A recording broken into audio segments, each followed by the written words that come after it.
Hello everyone and welcome back. This is going to be a Random Ramblings Friday, and I've been thinking about a conversation I had with a coworker about 2-3 weeks ago now. I was describing to her the event I was going to be going to last week, and how there would be cannon fire and activities, and everybody was going to be having loads of fun. And her exact quote was, "Oh my God, that sounds awful." Now, this woman is in her late 20s, early 30s. She is part of the millennial generation. I'm part of the tail end of Gen X. And she went on for a 5-minute diatribe after that about how she wished people would quit doing things like that and just go home and be quiet. And it got me thinking. The social justice warrior cult is nothing more than the nosy neighbor next door. Everybody's seen them. I mean, for a long time, Hollywood stereotyped them. The nosy neighbor next door that was always concerned about what their neighbors were doing, always thought it was awful and atrocious and horrible and was offended by what their neighbor was doing. They've become a political group. And it's absolutely insane.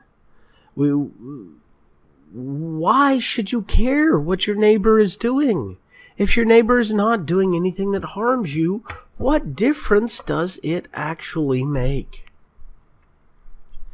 I'm not talking about what difference does it make in your neighbor's life. What difference does it make in your life if your neighbor isn't like you? What? Now, if you and your neighbor have the same fundamental respect for the law and the same fundamental respect for the nation that you're in, you can still get along. Now, if they don't, then you've got an even bigger problem, and that's one of the reasons unchecked immigration is such an issue. But we'll get back to that on a later topic. The puritanical concept that you need to control your neighbor's behavior just seems to be endemic to the social justice warrior movement. And it's part of the cultural Marxist movement and was part of the original Marxist movement. I mean, Karl Marx dictated that all structures of society, culture, education, religion, politics, were all part of a bourgeoisie plot designed to control the proletariat and stop them from rising up to their glorious socialist revolution. And therefore, all of these structures must be done away with in favor of the revolution.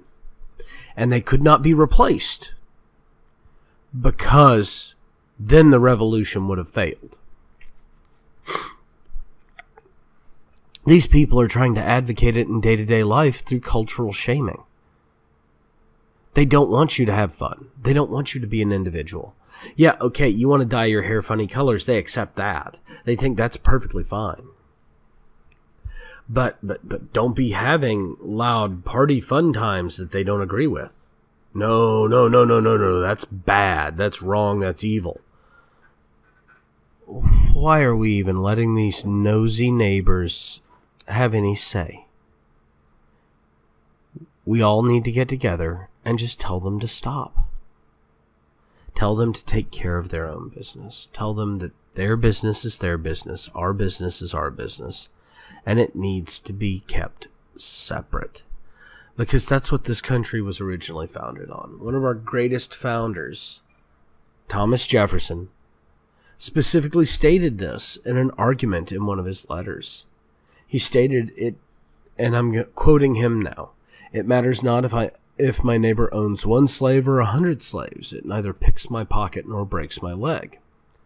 And what he was basically getting at was his neighbor's business is his neighbor's business. Unless it directly impacts him, it doesn't really matter what his neighbor is doing. When can we get back to that concept? Because that is what I like about America. That is what I miss about America. and all of these people trying to force their ideas into your daily life and into your routine and make you live the way they want you to live. This overly authoritarian BS. We need to stop it because it's not good for you. You already have enough structure in your life if you're working or going to school and you're having to deal with the natural laws and the laws of the country, which we need to reduce, by the way. And so you don't need your neighbor all up in your business as well. You should be leaving your neighbor alone. And your neighbor should leave you alone. And that's what creates a happy, healthy society. Well, thank you very much again for joining me for these random musings. I hope you all enjoyed it. Please remember to like and subscribe or upvote and follow, depending upon which service you're at. Also, don't forget to join me at minds.com/Veteran Mountain Man. The links are down below for my Patreon and my VidMe account. Or if you're on VidMe, then you've just got my Minds and Patreon. Thank you and have a great day.